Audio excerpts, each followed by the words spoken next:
Good morning, guys. I want to talk a little bit about money today and how it connects to our minds. You see, I made a huge change in my mindset this year, and it has changed everything for me, and I think it will help you. I shifted from focusing on making money to focusing on producing infinite mind wealth. Every day, I ponder, I meditate on my mission statements. When I made that change just before 2018, it's changed everything for me. You see, we all want money. Money is important. It allows us to do great things. We've done some of the greatest things in history through it. But when we don't have it, people, unfortunately, our darker side will do whatever it takes to have it, even if it means illegal methods. And that's the part we can control, because really money is the physical manifestation of our thought energy. So the more we become positive in our mindset, we will have all the money we ever need. Have a great day, everybody.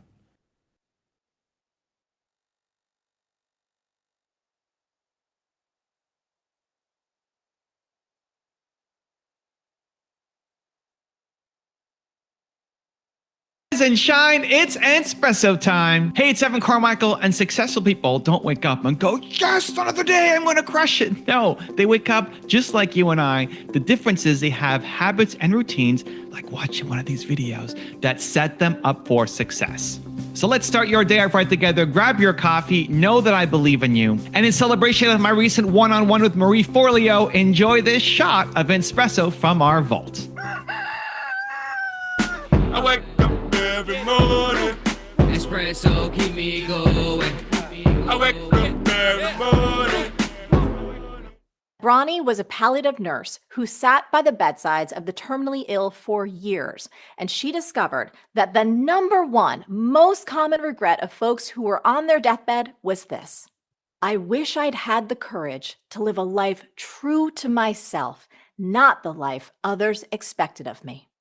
I gotta tell you, every time I read that or say it, it gets me in the gut.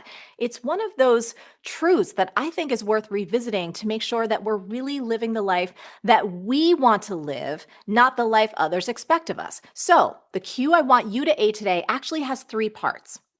Part number 1, what's one thing you're doing right now, not because it's true for you, but because you feel it's expected from you? Part number 2, what's one courageous change you'd like to make to be more true to yourself? And part number 3, what's the first action step you can take now? Now, don't just think about this in your head. I want you to leave a short comment below because it will help you actually make that change happen. Promise. Finding your path is not that difficult. It doesn't have to be that hard. You don't have to meditate for 8 years or go on some spiritual retreat. You don't have to sit on top of a mountain for years. Finding your path is very simple. I'm going to break it down in this video. It starts with you figuring out your why. Your why is your purpose, and your purpose comes from your pain. Your path is to serve. So I wrote a book, Built to Serve, and in that book, I wrote it because the number one question that I would get asked constantly whenever I spoke or did events was, how do I find my purpose? How do I find my passion? How do I find my path? Some version of that. It's like, okay, this is not that difficult a question. One is, understand that you are built to serve. You want to help. That's why the book is called Built to Serve. You want to help. You want to serve. If you are not serving, it means you're not going to be happy, right? If you're not happy, it's because you're not serving. You want to serve. Think about the last time you felt really down, low. Maybe it's today. And if it's today, I feel for you and we can get out of this together. Think about the last time that you were in a low mood. Were you serving anybody? Were you helping anybody? Did you feel like you were going to make something today that mattered to somebody, that meant something to somebody, that was going to make a difference to somebody? No. You cannot be serving and feeling like your work is meaningful and feel sad and depressed at the same time. It's literally hardwired into you. It hits the same part of your brain as having food and having sex. You want to serve. You want to help. So already there is massive awareness for a lot of people. Just that one shift to know whenever I'm sad or down or low, all I have to do is help somebody. All I have to do is reach out. It could be as simple as leaving a comment on somebody's video. It could be as simple as sending a message to a friend, hugging a colleague. Like, it doesn't have to be some giant act, right? Some big thing that takes years of preparation, or throwing a giant surprise party for somebody. It doesn't have to be a big deal. It could be a little thing. Focus on service will immediately reduce anxiety, reduce your stress, and reduce the lack of self-love that you're feeling. Okay, so that's service. Great, but how do I serve? Whom do I serve? Well, that comes back to your why. Your why is your purpose. Your purpose comes from your pain. The people who you'll love helping for the rest of your life are the people who currently are who you used to be. Think about who you used to be. Think about what you used to struggle with, the demons that you were fighting, the hole that you were in. You are much better now than who you used to be.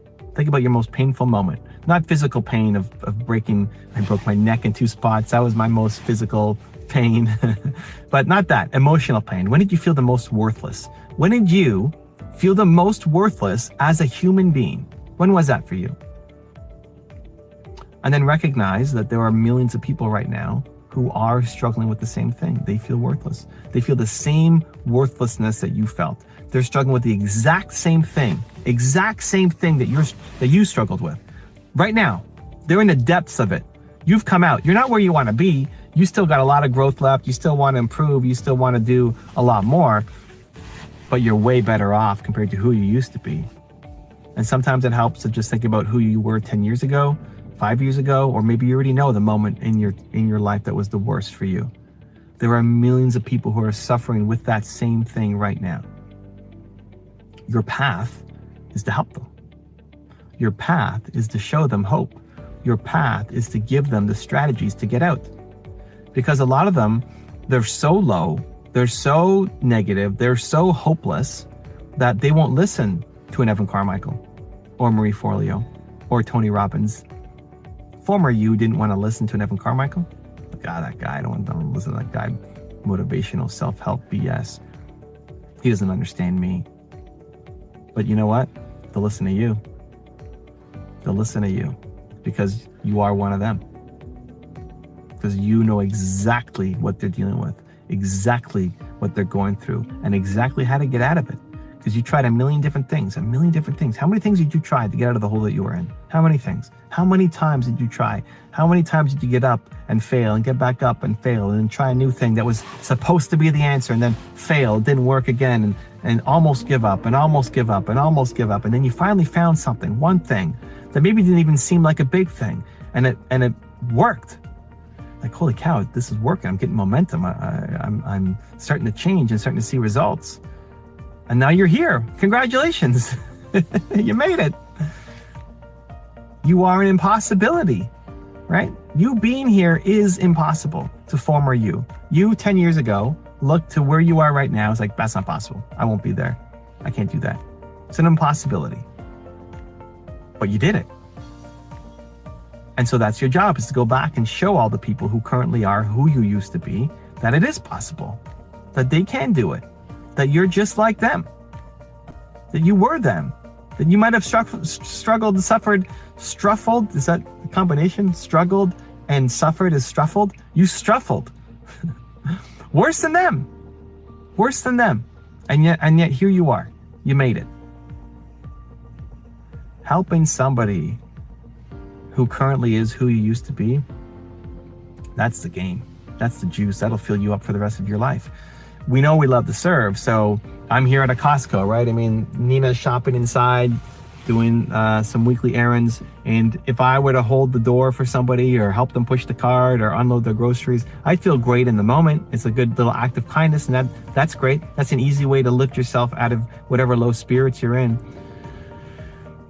But when you feel like you're helping somebody solve something major, you see yourself in somebody, and you know exactly what they're struggling with and how it makes them feel about themselves, the lack of self-confidence, self-love, self-belief that they have, and then you feel yourself talking to them, and you know for the first time maybe ever, their eyes light up and they see, holy cow, maybe it is possible. This person believes in me. You believe in them. You see their eyes light up. That is a feeling that you will love for the rest of your life. That's a feeling that you want to have in your life for the rest of your life. You want to wake up every day and feel like today is going to matter to somebody, that you're going to create something that's going to maybe not touch the world today, but it's going to touch somebody. That what you make today is going to have an impact on somebody. That's the path. That's your path. So your purpose comes from your pain. You understand that, one, you are built to serve and you want to help. That if you're not happy, it's because you're not serving. And then two, to figure out whom to serve and how. That your purpose comes from your pain. And that's your why. That will never get old. You'll never get tired of it. You'll be 180 years old because we're going to live that long. And as long as you can still think clearly, you will still love helping people who currently are who you used to be. It's not that hard to figure out. It's just a matter of having the courage to go back and dive into those painful moments instead of trying to ignore them and move past them, to use them, to leverage them, to understand that they were there to serve you, and then to have the courage to do something about them, to stand up, to show up to the world and say, I'm here to help. I'm here to serve. Now, I've got a special bonus clip that I think you're going to enjoy. But before that, it's time for the good deed of the day. This is something new. I believe that you're built to serve, and it feels so good to do something nice for somebody else. So good deed of the day. Put down in the comments one thing that you need help with, that you're working on, that you love some support or guidance on. And then two, go comment on somebody else's comment and give them some love, give them some support, give them some encouragement, maybe give them some connections, try to help them solve that problem. Even if it's saying, I believe in you. That one little bit of encouragement can be the difference between somebody quitting and continuing on. So the good deed of the day, in the comments below, write down one thing that you need help on, that you're struggling with, that you're working on. And then part two is go give love to somebody else in the comments too, and let them know that you believe in them as well. Also, if you want to have more self-confidence and self-belief, the science says it can take up to 254 days of consecutive action for you to shift that habit forward. So I've designed a special free program to help you get more self-belief for every day. For 254 days, I will send you an email to an unlisted video that if you watch it, will shift your confidence forward. The links to join for free are in the description below. Being a really, really good listener is one of the most underrated secrets to success. I wanted to be really successful, but not just to get shoes. I knew I wanted to make money because I wanted to make a difference. Can you imagine how differently you would show up to write your book? When I was bartending, I was fully bartending. I wasn't talking to myself about, oh my God, I should be dancing right now, or I should be working on my coaching practice. Every pursuit, no matter how glamorous it may seem, no matter how exciting it feels to you, no matter how much you feel like you were born to do it, comes with a sandwich. And so the question is not, what do I love? The question is, what do I love so much that I don't mind eating the sandwich that comes along with that thing? So for me in my life, writing is the thing that I love. And the sandwich was the 7 years that I was not getting published and that I was coming home from my job as a diner waitress, as a bartender, as an au pair, as somebody who worked in flea markets, as a cook. And I was coming home tired and smelling like other people's French fries and sitting down and doing my real job, which was to write.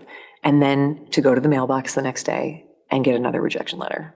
And then say, do I still want to do this? Because this sandwich sucks. Like, am I ready to take another bite? You know, and I did still want to do it. And now even as somebody who makes their living as a writer, there's no end to the sandwiches. It's like, oh, hello, horrible review in prominent newspaper. That's your sandwich today, Liz. You still want to do this work? Yep. Yeah, I still do. Still worth it. Like, hello, awful comment on social media from somebody who thinks you're a pile of dog, you know, and just has like chosen every possible way that they cannot get it out of their system fast enough, how much disregard they have for your entire life. Yep. Still want to do this thing? Yeah, I still want to do it. You know, so that's the question, because if the first time you encounter a sandwich, you're like, well, this isn't worth it, then that's not the thing you're supposed to be doing. Yes. And there are plenty of things in life that I have run into the sandwich and I've been like, so not worth it. So not worth it. Like, this is not, I don't want to do this. Like, whatever the alleged benefits of this thing might be, no. Not down for this. Soul cycle, no. You know, like, I know it's probably really good for me, but I feel like throwing up right now because this is too hard. I'm out. You'll not be seeing me here again. You know, like, and I love my sisters at Soul Cycle. I just don't like feeling like I'm going to throw up when I exercise. So it's not for me, you know, and so that's the question. So if you go into this thing thinking, if I follow my bliss and I live my dream and I stand in my truth, then everything will be great. It doesn't mean everything will be great. It just means at the end of the day, when you check in with yourself and you go, in the end, on the balance, is this still better than not doing it? And the answer is still, yeah, this thing is still better than not doing it, then you're on the right path. If you want to see the last one-on-one I did with the amazing Marie Forleo, check it out right there next to me. I think you'll love it. Continue to believe, and I'll see you there. Most of us exist in this space of endless comparison, the compare and despair, right? So we have either these ideas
no sea mala fe, pa' que se mezclen a mi piel café. Padre negro, madre blanca, los colores más bacanos.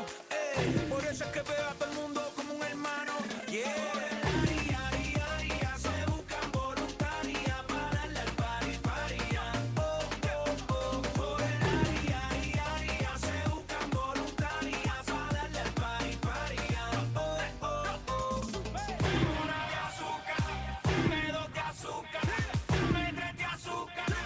Y morena, blanca y morena, una de azúcar, me dos de azúcar, me tres de azúcar. Y morena, y morena.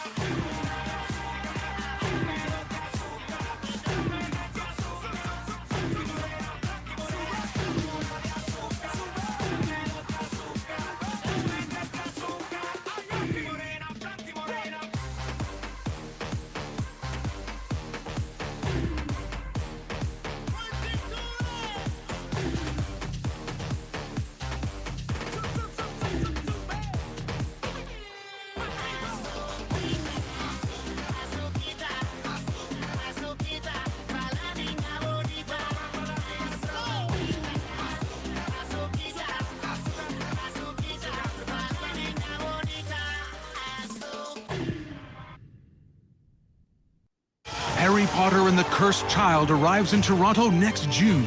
A brave new generation.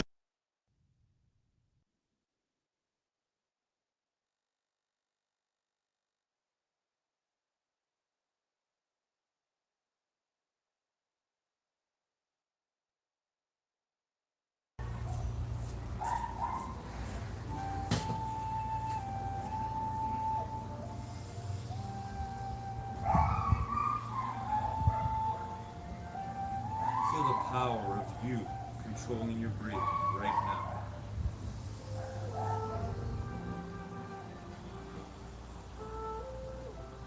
Feel the power of you enjoying your greatest gift right now.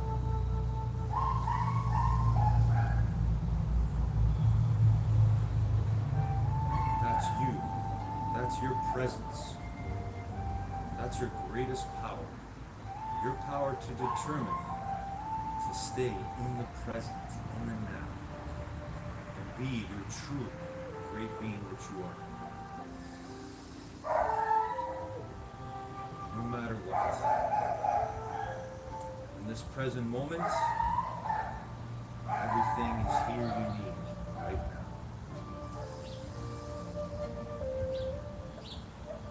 So let's see ourselves today doing the best we can in the gym of life. Here we are again.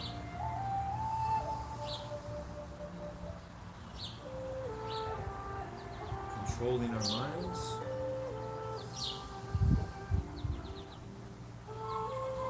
Controlling our breathing. One great thought at a time. One great breath at a time. So see yourself doing your best on all the exercises we do today together, here and now. That's your determination. Your greatest power. Power that's the same in you and every human being on the planet.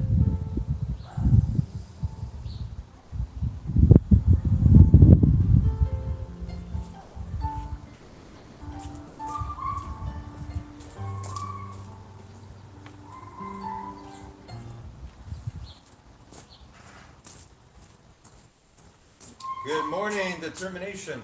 How's everyone doing today? What a day again. Great day. Here we are. May not like exactly all the conditions that are going on right now, but we are here right now, together, working on our minds and working on our bodies. So here we go. When I say go, we're going to start doing our best jog on the spot, or you can go back and forth if you want to just walk. Remember to keep in mind the safety of the space you are working with. Always keep that in mind. Here we go. When I say go, we're going to do our best jog ever. But you got to see it in your mind first. That's where everything begins, in your mind. But to be your true great self, you also sometimes have to get out of your mind just to be you. Just to be. Here we go. Jogging on the spot.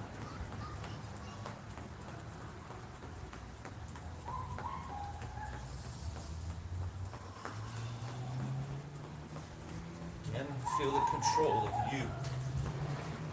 Breathing in through your nose and out through your mouth. You always have that power to determine, to take control of your breathing, your mind, and your body. That's what keeps us here and now, in the present. The greatest gift we all have always.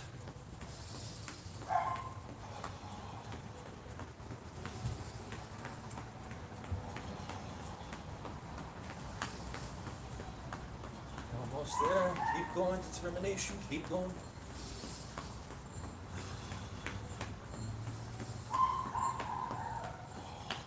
All right. And let's walk it out. Back and forth. Or just walk on the spot. If that's all the space you have.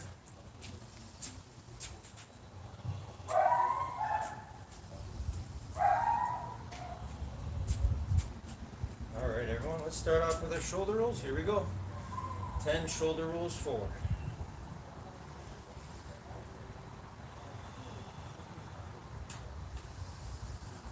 See the power of all of us right now, watching this, working together on one thing. No matter what's going on, we can stay in the present, right here, right now. And backwards.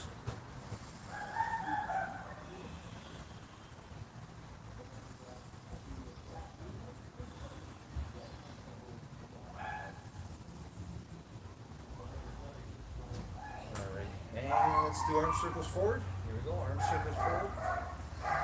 10 forward, then we'll go 10 backwards.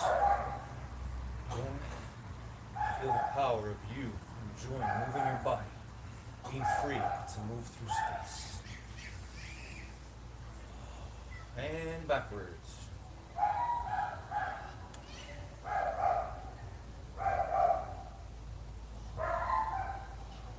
Okay, here we go. Now let's do hands on our hips, bend your knees, and side stretch.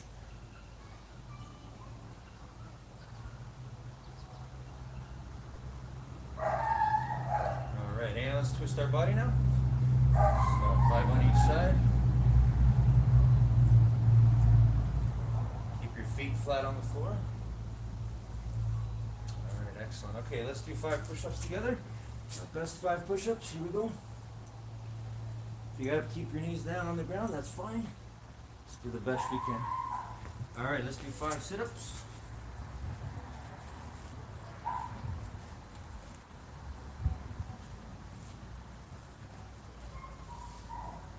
All right, and standing up.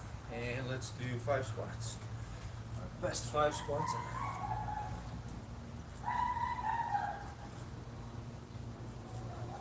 Excellent. Let's do lunges. 3 on each side. Arms out.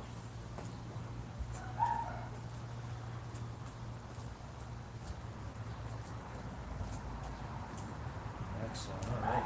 And 10-second plank. Bring these knees off the ground. Hold it there for 10.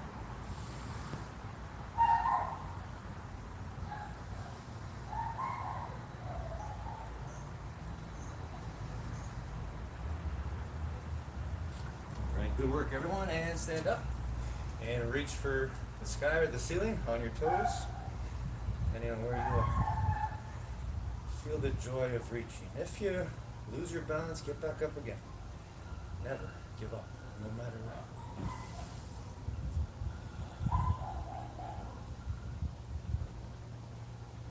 All right, now let's reach for our toes, straight knees. Again, feel the joy of the process of you reaching. Trying to go a little bit further than last time without hurting yourself. You know the truth about you and how much you can do. Right here, right now.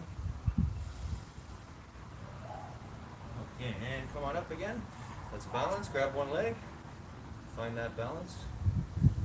Again, if you have to imagine yourself with roots underneath your feet that have grown through the ground fully, deep into the earth, do that.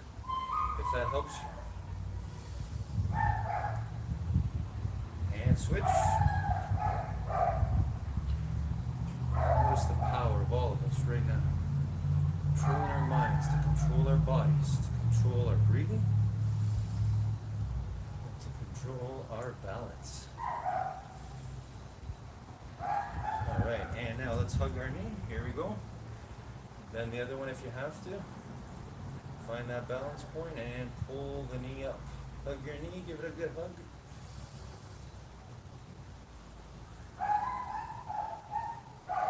And switch to the other one.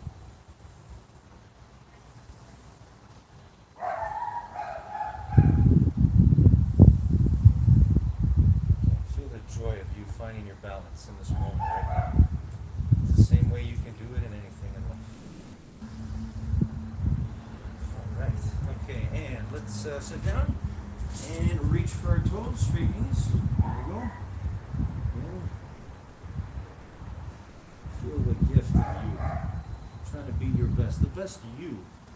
Not your best compared to others. Just your best you. V shape with our legs, and let's reach for the floor as far away from our body as we can.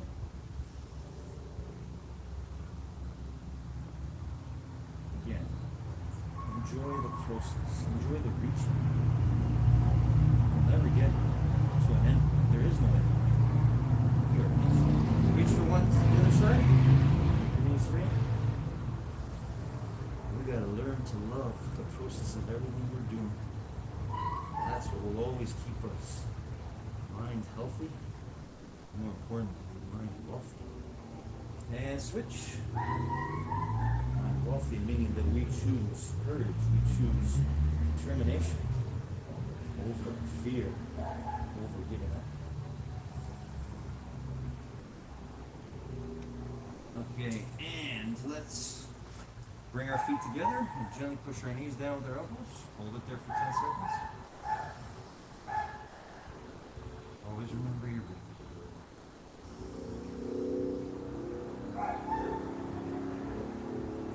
And one leg forward, one leg back. Go as far back as you can. Keep that knee down. Just feel the power, the joy of this moment right now.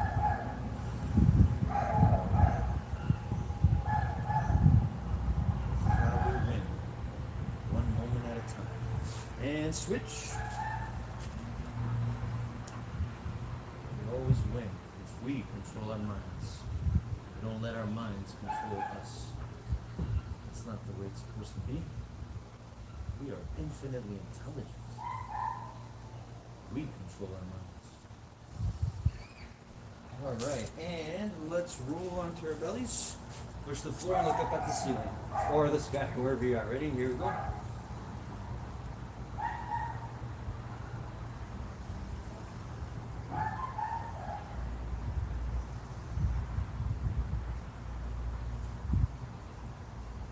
Okay, and legs crossed again, back straight, eyes closed. Breathing in through our nose, out through our mouth. Feeling the joy in every breath.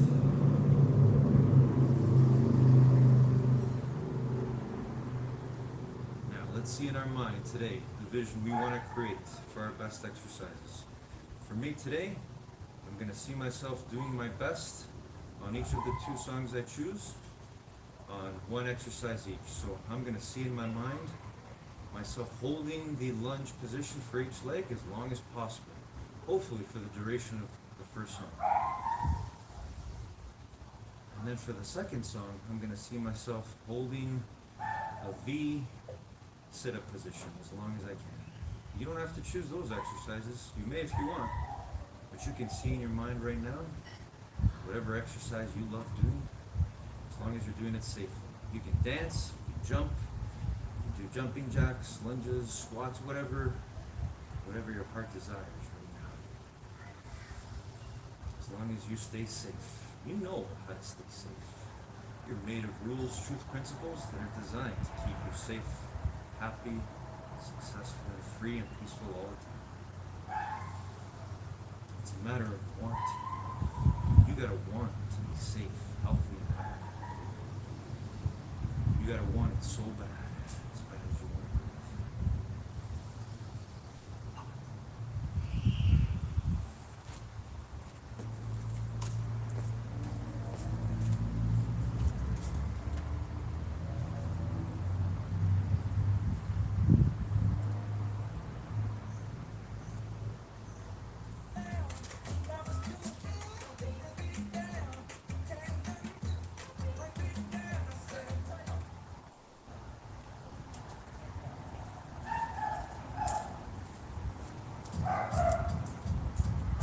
All right, everybody, here I go.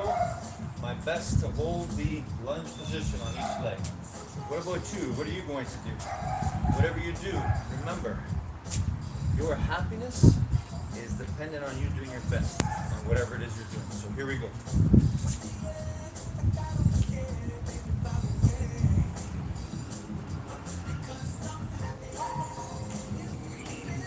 Sometimes I'll keep my arms out like this too.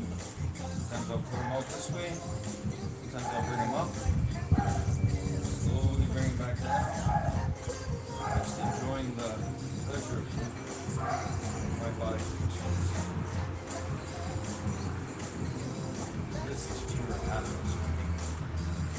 Working on my mind and body all at once. And I want it for you. I want you to know that the way you do this, the way you control your mind to do this, the way you can do anything. Remember, our body has limits that we have yet to discover, but our mind is unlimited. More importantly, you control your mind, which makes you infinitely intelligent.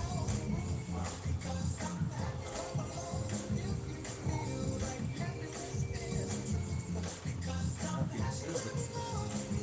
Thank you. Oh, William, thank you. Thank you, infinite intelligence.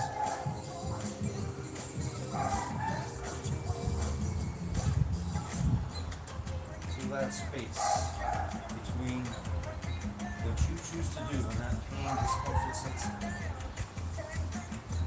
What you choose to do. That's right.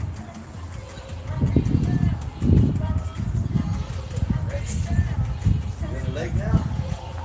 Shake off that burn.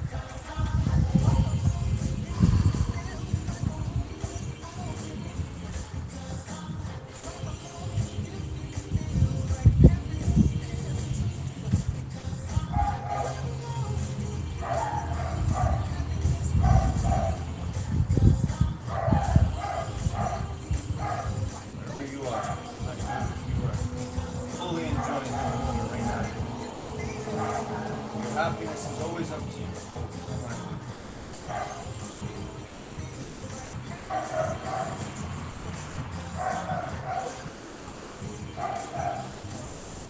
Clap along if you feel happy. Hope you're enjoying your exercise right now, wherever you are.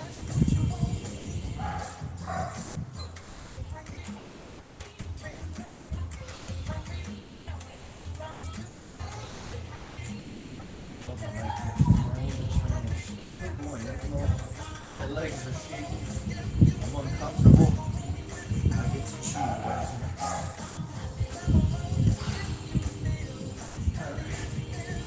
I'm proud of my effort. Proud of my determination. I hope you are too, wherever you are. We still got more. Yeah, keep going. Here we go. Let's go. Determination. Let's go. Keep going wherever you are until the song's over. Or if you got your own song on, keep going, keep going. Love your effort, love your process right now.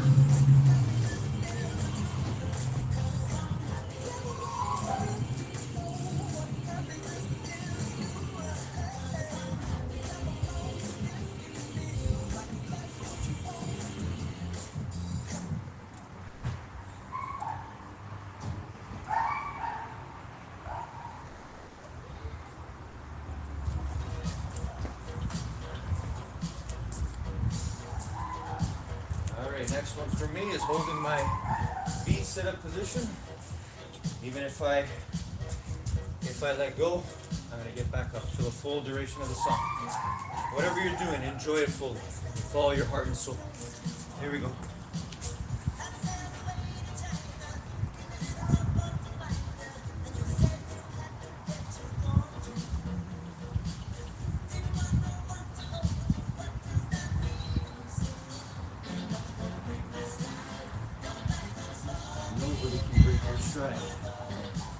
Keep going. You can get back up.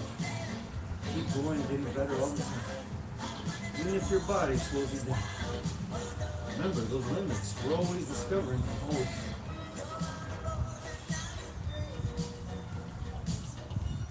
Sometimes I'll change my position just to keep my balance.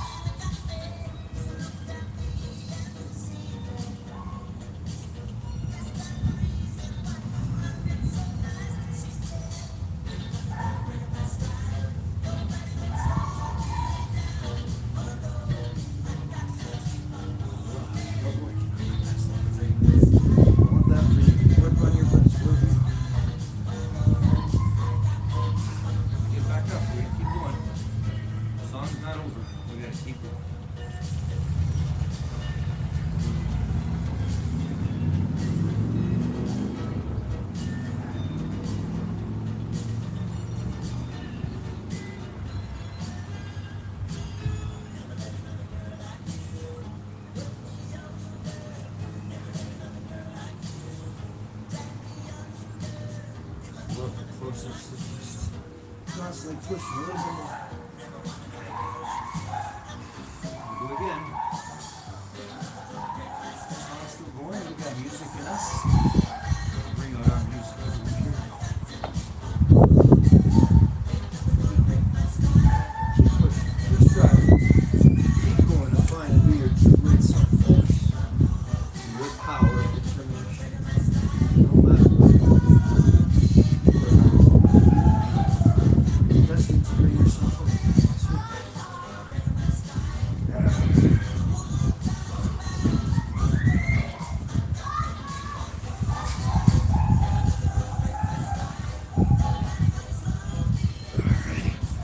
Awesome. Proud of the effort. Hope you are too. Here we go.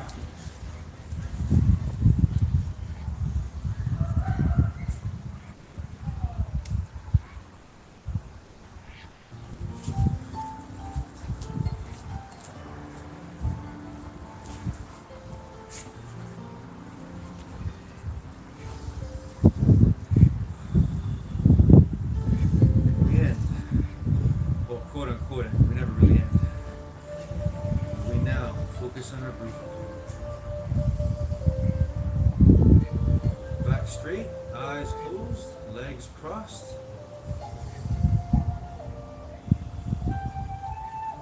Breathe in through your nose and out through your mouth.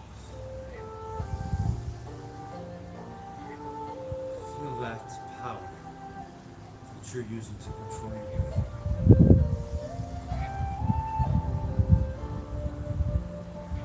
That's your connection to oneness, to what we all really are, to the truth.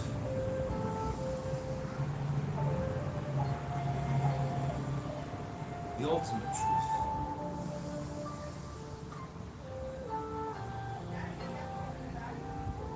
That you were born to win control over your mind.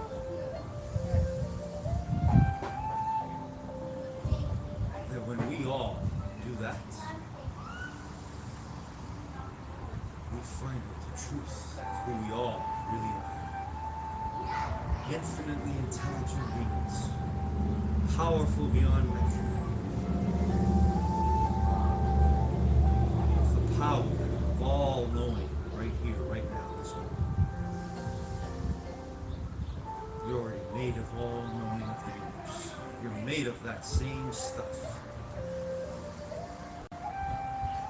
With that, you can always have and be your true, peaceful, happy, kind, loving self. No matter what.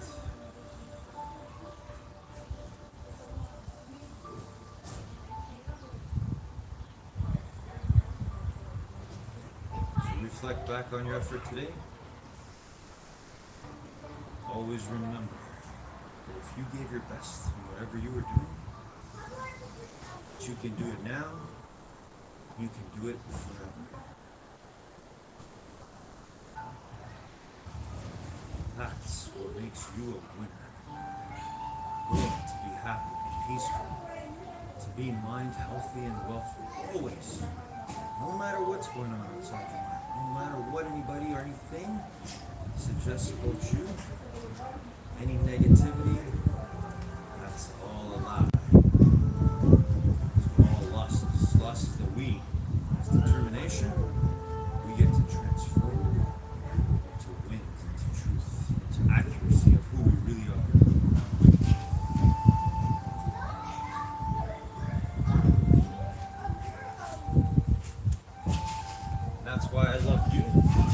everybody in this universe. Have a great day, everyone. Have a great week. Enjoy every moment. You're the greatest gift ever. Love you all so much. Take care.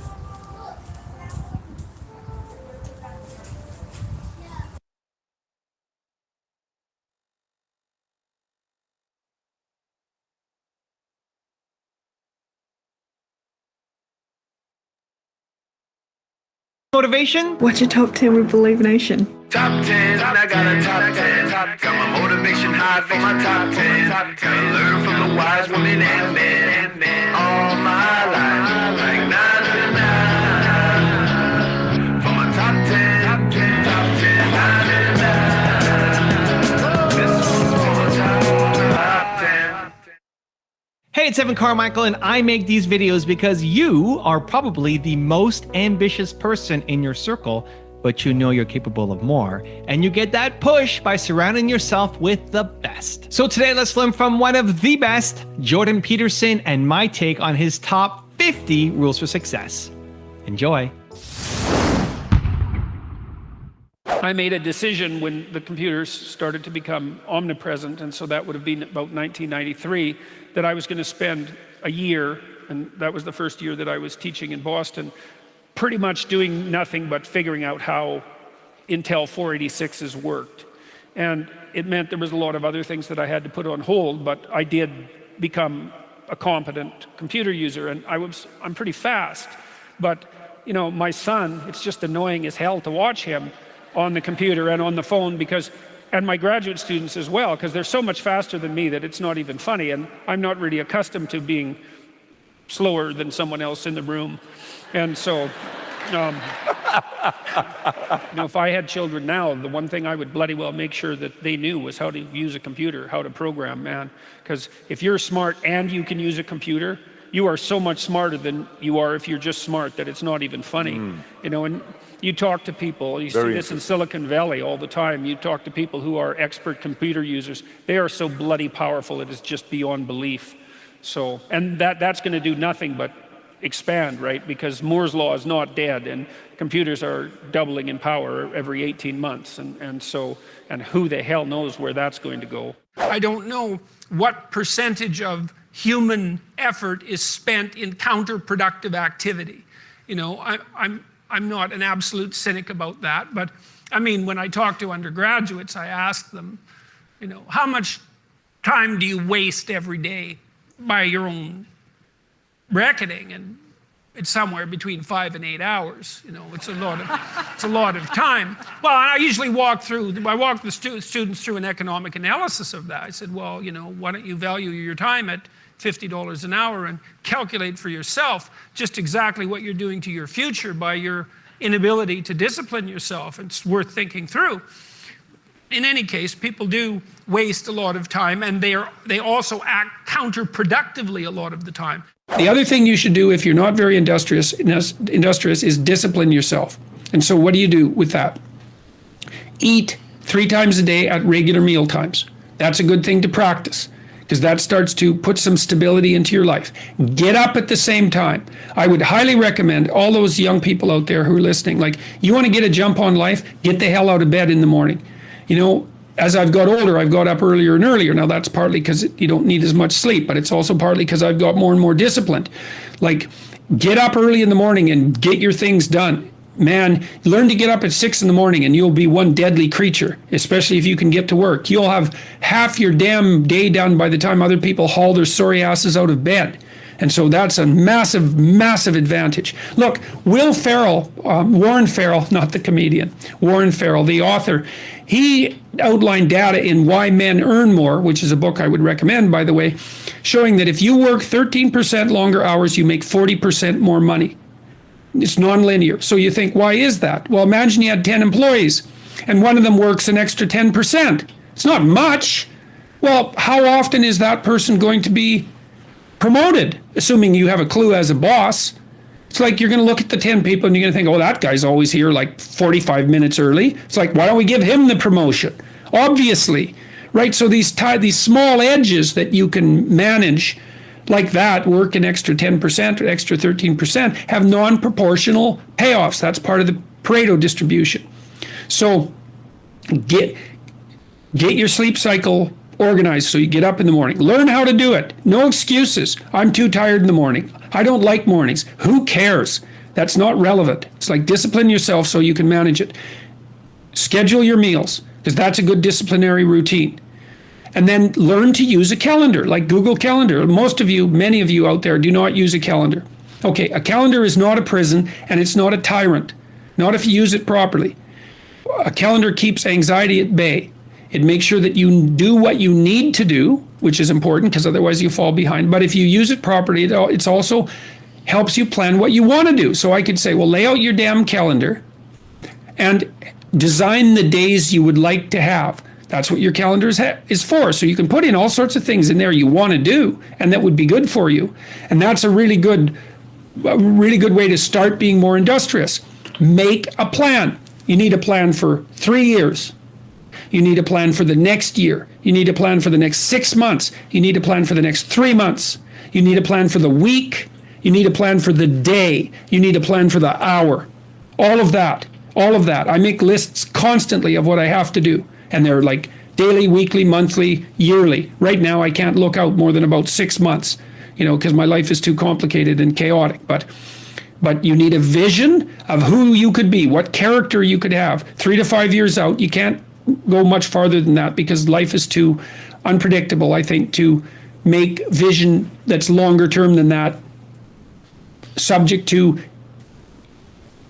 there's too much chance associated with it to spend a lot of time on. Maybe you can stretch it to 5 years, and in rare cases, you can have a 10-year goal, but it has to be pretty low resolution. But you want plans at all those levels of resolution. You want to write the things down. And because what are you going to do? You're going to stumble around and get what you need? You're going to stumble around and be useful to other people?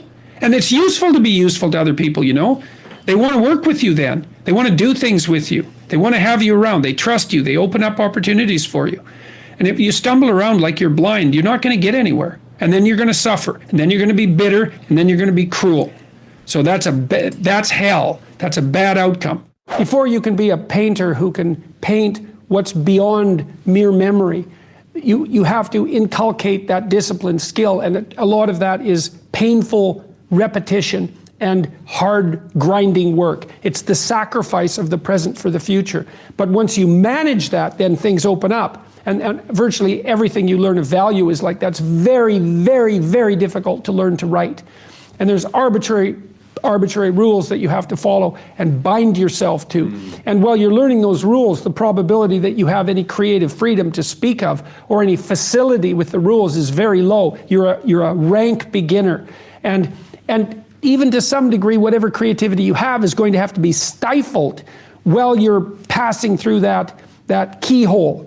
But if you pass through it, then something massive opens up on the other side. And it is definitely the case that disciplinary institutions, universities, are exactly that, is they're places of guidance, and they're places to encourage people to develop the discipline that's necessary to see beyond the discipline. I mean, that's why we have disciplines, right? I mean, the words aren't there by accident. You have to narrow yourself first, and then you can broaden outward. And so that's part of the process of maturation. That's part of the sacrifice of childhood. Say, in childhood, you're nothing but potential, but it's not realized and you don't know how to realize it. And so then the question is, well, how do you get to a point where you realize the potential? And the answer is you sacrifice almost all of it to a single direction. This is Nietzsche's commentary on the Catholic Church, because he's a great admirer of the Catholic Church, despite the fact that he was also a radical critic of Christianity. He said, the thing about the Catholic Church is that it forced everything to be interpreted within a single explanatory framework. And that was a discipline. And once that discipline was established, then the disciplined mind could explode in every direction, which is precisely what happened.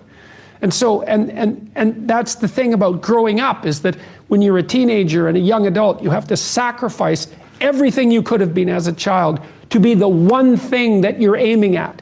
But then that opens up, and the universities are part and parcel of that process. And you need the guidance, because the library is too large to wander through it unaided.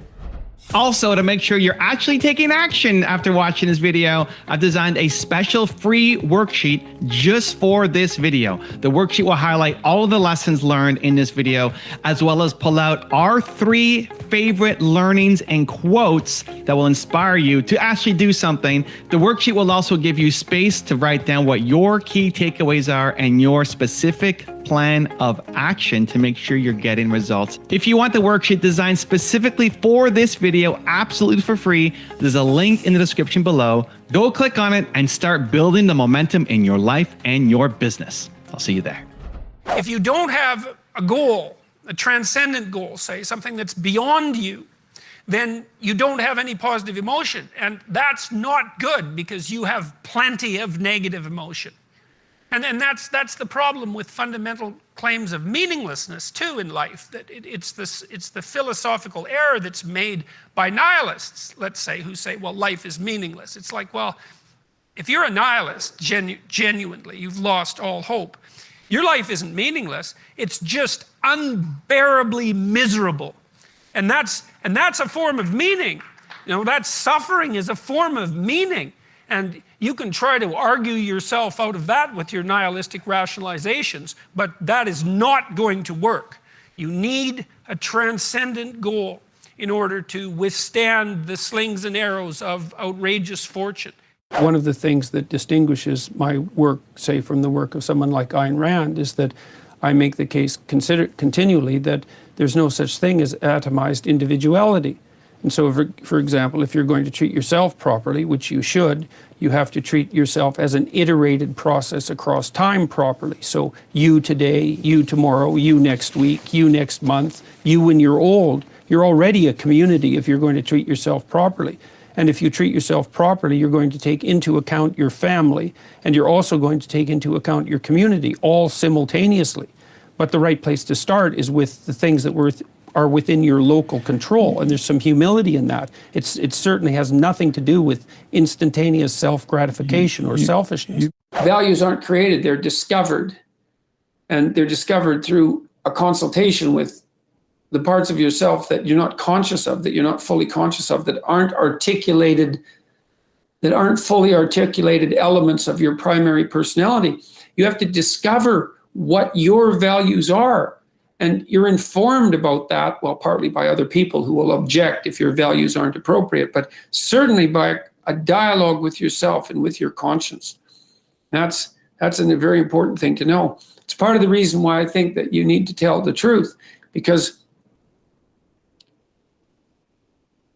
you're forced to negotiate with yourself to operate properly in the world. And if you've warped yourself, let's say, or some elements of yourself by engaging in self-deception and lies, and you're not now, because of that, you're not who you could be, and you don't live in the world as you should live in it, then when you discuss with yourself what your value should be, it will be as if you're discussing it with someone that you can't trust. And that's not good. Like, you can't afford that. Life is difficult and it contains many pitfalls, and unless you're careful and you sort yourself out properly and you aim high and walk on the straight and narrow path, you don't have a hope of understanding where you should be and at what time when the crisis hits. And the crisis will hit. When I was a teenager, I mean, I did, God, if I had to write a book about the stupid things I did when I was a teenager, it'd be a very thick book. And it'd be a worse book if there were photographs accompanying it.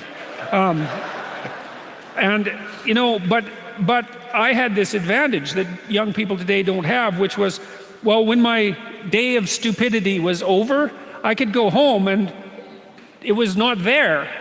You know, like, it wasn't on Twitter, it wasn't on Facebook. There wasn't 20 of my friends communicating to me about, you know, what foolish thing I did at the party the night before. And young people now, they're just followed by paparazzi, essentially, constantly. And I've watched that with the young teenage daughters of many of my friends, because my kids were a little too old for that to actually have happened to them. But God, it's miserable. And we know that there is some relationship between the amount of time people use Facebook, for example, and their mental health, which means the more they use Facebook, the more depressed they are. And it might be that the depression is driving the Facebook use, but the causal pathway seems to be the other way around, which is, it's just playing that unbelievably exposed social game. That's hard on people. And these aren't trivial technologies, I mean, they're transforming the way we communicate with one another, and they're completely uncontrolled experiments. We have no idea what the medium or long-term consequences are going to be, and we'll never find out either, because of course the communication landscape changes so quickly that by the time you get adapted to one communication technology, another one has come along that's even more confusing that you now have to master. And so, well, that's why it's necessary for everyone to develop their own modicum of wisdom, I believe, because I don't know how else we're going to be able to deal with this technological transformation that's going to is already coming across us like a tidal wave. And you ain't seen nothing yet. The people in Silicon Valley have plans that, well, that make you think that the whole place should probably be bombed just for the safety of the rest of us, because there's tremendous danger in that rapid acceleration of machine intelligence, and we have absolutely no idea where that's headed. So, and maybe it'll be great. It's possible that it'll be great, but power cuts both ways. So hopefully we can control it with our wisdom, and that's pretty much up to each of you to put your lives together so you can make good decisions. You can learn to kind of watch yourself like you're watching a stranger, but you have to adopt a position. It's a position of radical humility, I would say. Both humility in two senses. So one sense would be the humility of recognizing your ignorance. So you have to understand that you don't know who you are. And that's not easy to understand because you think you know, but then, you remember you can't control yourself very well. You're not very disciplined. You're full of flaws. Maybe you don't know yourself as well as you think, but it's hard to get low enough to understand how deeply it is the case that you are ignorant about who you are. Now, there's an upside to that too, which also is that you're also ignorant about who you could be. And so the discovery of that, is some reward for the horror of determining who you actually are. People can tolerate inequality, so to speak, or even revel in it, let's say, if they believe that the unequal outcome is deserved. I mean, look at how people respond to sports heroes. No one goes to a sports event and boos the star, even though he or she is paid much better and attracts the lion's share of the attention, hopefully not in too narcissistic a manner. People can celebrate success, but they do have to believe that the game is fair, and the game needs to be fair, because otherwise the hierarchy becomes tyrannical. Silicon Valley tends to be liberal. Everyone knows that, and the reason for that is that there's a tremendous number of entrepreneurs there, and entrepreneurs tend to be high in openness and lower in conscientiousness. So they're creative, but they're also willing to break rules, which you kind of have to do often. Hopefully not to a criminal extent, but you have to.